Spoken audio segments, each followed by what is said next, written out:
Assalamualaikum warahmatullahi wabarakatuh. Perkenalkan, nama saya Ramadan dengan NIM 1901623 dari Prodi Pendidikan Bahasa dan Sastra Indonesia. Mata kuliah Perencanaan Pembelajaran Bahasa Indonesia dengan dosen pengampu Dr. Handa Irmawati Arif MPD. Baik, pada kesempatan kali ini saya akan menjelaskan mengenai materi konsep strategi, skenario, dan media pembelajaran bahasa Indonesia. Baik, kita langsung saja masuk kepada poin yang pertama, yaitu konsep strategi pembelajaran. Pada dasarnya, konsep strategi pembelajaran merupakan landasan suatu strategi yang dirancang oleh guru dengan menyesuaikan kemampuan dan kebutuhan siswa. Dengan adanya konsep strategi pembelajaran yang dirancang oleh guru, maka akan mempengaruhi bagaimana peningkatan kreativitas, pengetahuan, berinteraksi, eh, dari segi memahami, dan sebagainya dalam pembelajaran oleh siswa. Maka dari itu, konsep strategi pembelajaran ini sangat penting dipahami oleh guru terlebih dahulu dan perlu dirancang sebaik mungkin supaya strategi yang diterapkan kepada siswa pun juga akan berjalan dengan baik.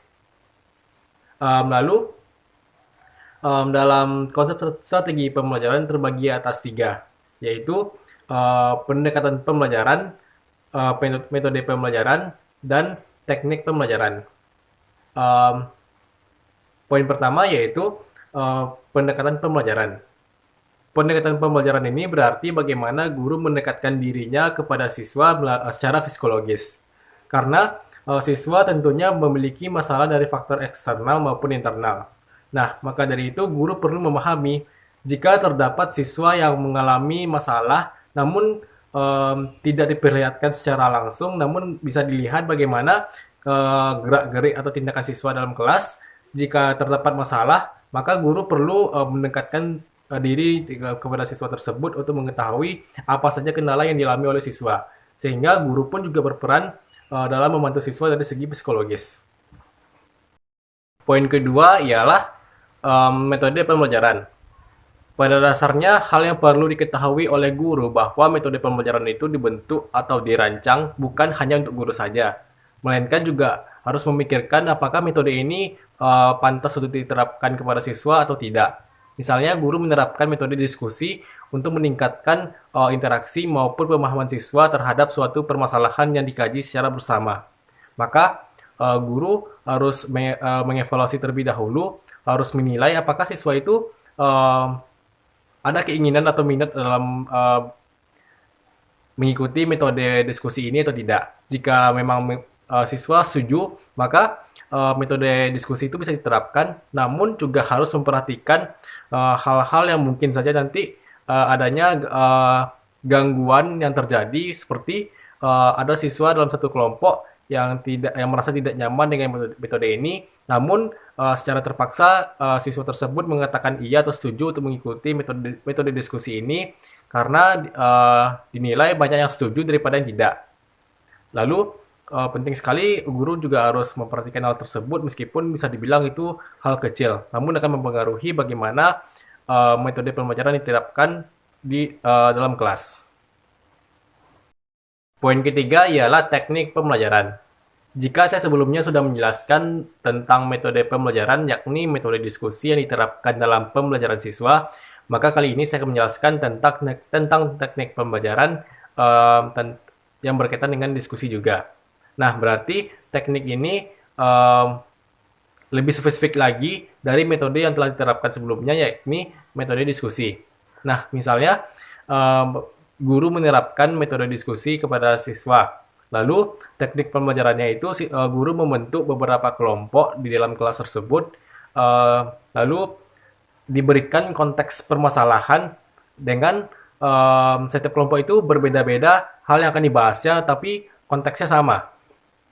Lalu, guru memancing setiap kelompok untuk lebih aktif dalam menyampaikan pendapatnya dari satu konteks yang diberikan oleh guru, sehingga terciptalah interaksi antara siswa dalam kelompok yang membentuk komunikatif yang baik.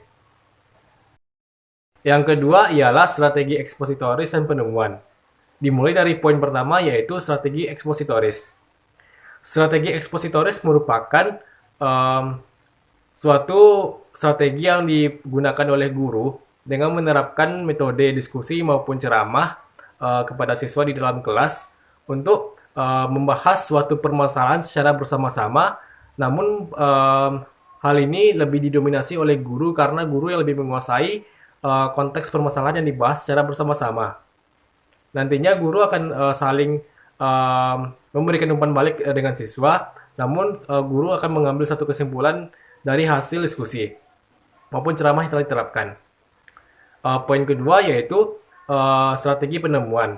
Strategi penemuan di sini tidak begitu digunakan oleh guru dalam pembelajaran, namun ada situasi tertentu yang membuat guru itu harus mengajak siswa dalam meneliti suatu hal yang baru. Tentunya ada bimbingan dari guru langsung yang sudah berpengalaman. Yang ketiga ialah skenario pembelajaran kegiatan pendahuluan, inti, dan penutup. Dimulai dari poin pertama yaitu skenario pembelajaran kegiatan pendahuluan. Di sini berarti bagaimana guru itu harus memulai pembelajaran dengan mengulas materi yang telah dijelaskan pada pertemuan sebelumnya. Hal itu sangat penting karena untuk membuat siswa itu lebih mengingat materi yang telah dibahas sebelumnya supaya siswa itu tidak lupa. Memang meskipun siswa tentunya memiliki daya ingat yang tinggi, namun tidak secara merata. Pentingnya guru melakukan hal tersebut supaya siswa tetap mengingat materi yang telah dikuasai sebelumnya, supaya ke depannya ketika guru mengkaji kembali, siswa pun tidak lupa. Poin kedua yaitu skenario pembelajaran kegiatan inti. Berarti bagaimana guru mulai memasuki materi baru yang akan dikuasai oleh siswa, dan tentunya guru harus menjelaskan terlebih dahulu apa materi yang akan dibahas dalam pertemuan tersebut. Nantinya guru tidak hanya sekadar menjelaskan saja, juga memberikan kesempatan kepada siswa untuk menyampaikan apa yang dipahami oleh siswa dari materi ajar atau bahan belajar yang telah disediakan oleh guru kepada siswa. Lalu guru pun juga harus melatih dengan memberikan latihan-latihan kepada siswa supaya siswa menjadi lebih terlatih dalam mengimplementasikan hasil pemahamannya terhadap pembelajaran yang sedang dibahas atau sedang dikuasai. Poin ketiga yaitu skenario pembelajaran kegiatan penutup. Berarti bagaimana guru membuat rangkuman atau simpulan dari pembelajaran yang telah diterapkan atau yang telah dijelaskan sebelumnya kepada siswa.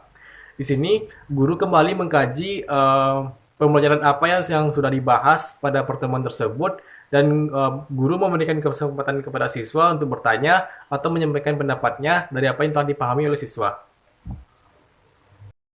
Yang keempat ialah jenis media pembelajaran dalam bahasa Indonesia. Pada dasarnya, dalam bahasa Indonesia terbagi atas 3 media pembelajaran, yakni media cetak, media audio, dan media audiovisual. Dimulai dari yang pertama yaitu media cetak. Media cetak biasanya berbentuk modul, bahan ajar, dan sejenisnya, yang tentunya digunakan dalam bahasa Indonesia berisikan tentang materi-materi yang mudah dipahami oleh siswa. Bentuknya pun juga mudah dibawa kemana-mana, praktis, dan tentunya lebih nyaman digunakan oleh siswa dalam pembelajaran. Lalu yang kedua, media audio. Media audio di sini dalam bahasa Indonesia, bagaimana guru menerapkan sistem mendengarkan suatu permasalahan yang sedang dibahas melalui suara, bisa berupa radio dan sejenisnya. Lalu siswa diberikan kesempatan untuk mendengarkan sekaligus memahami atau lebih dikenal dengan menyimak, dan lalu siswa menyampaikannya dalam bentuk tulisan maupun lisan kepada guru. Lalu yang ketiga, media audiovisual. Media audiovisual di sini bukan hanya mengenalkan suara, namun juga menggunakan visual berupa gambar. Jadi bisa berupa video, televisi, dan sejenisnya. Guru akan menampilkan materi tentang bahasa Indonesia, bisa berupa animasi di dalamnya nanti untuk menarik minat siswa dalam belajar, sehingga siswa pun juga lebih mudah memahami materi ajar yang terdapat dalam video pembelajaran maupun yang sedang ditayangkan. Sekian penjelasan dari saya mengenai konsep strategi, skenario, dan media pembelajaran bahasa Indonesia. Saya Ilham Ramadan, pamit undur diri. Terima kasih atas perhatiannya. Mohon maaf atas kesalahan saya yang masih kurang dalam menjelaskan materi atau yang masih kurang dipahami dari segi penjelasan saya. Um, Wabillahi taufiq wal hidayah. Wassalamualaikum warahmatullahi wabarakatuh.